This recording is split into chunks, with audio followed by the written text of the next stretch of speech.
సరస్వతీ నది పుష్కర దీప్తి.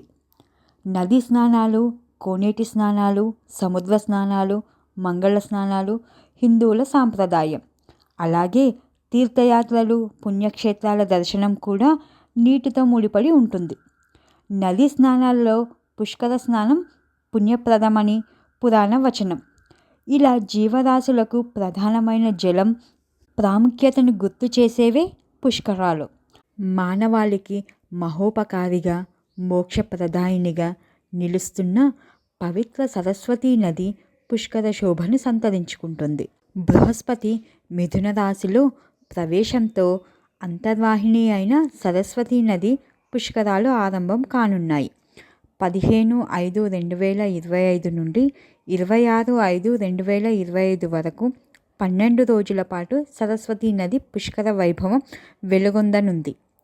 పుష్కర వేళ ఆయా ప్రాంత క్షేత్రాలకు వెళ్ళి పవిత్ర స్నానాలు ఆచరించి పితృకర్మలు గావించి పునీతులు కావాలన్న సంకల్పంతో లక్షలాది మంది భక్తులు సిద్ధమవుతున్నారు.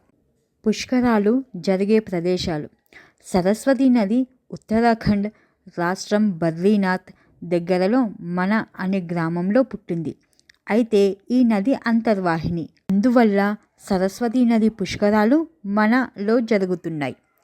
అలాగే ఉత్తరప్రదేశ్ రాష్ట్రం ప్రయాగ్రాజ్లోని త్రివేణి సంగమంలోను, రాజస్థాన్ రాష్ట్రంలో పుష్కర్లోను, గుజరాత్ రాష్ట్రంలో సోమనాథ్ త్రివేణి సంగమంలోనూ జరుగుతున్నాయి. అయితే మన తెలంగాణ రాష్ట్రంలోని కాళేశ్వరంలో త్రివేణి సంగమంలోనూ సరస్వతీ నది పుష్కరాలు జరుగుతున్నాయి. పుష్కర వేళ పుణ్యస్నానాలు ఆచరించి పునీతులం అవుదాం.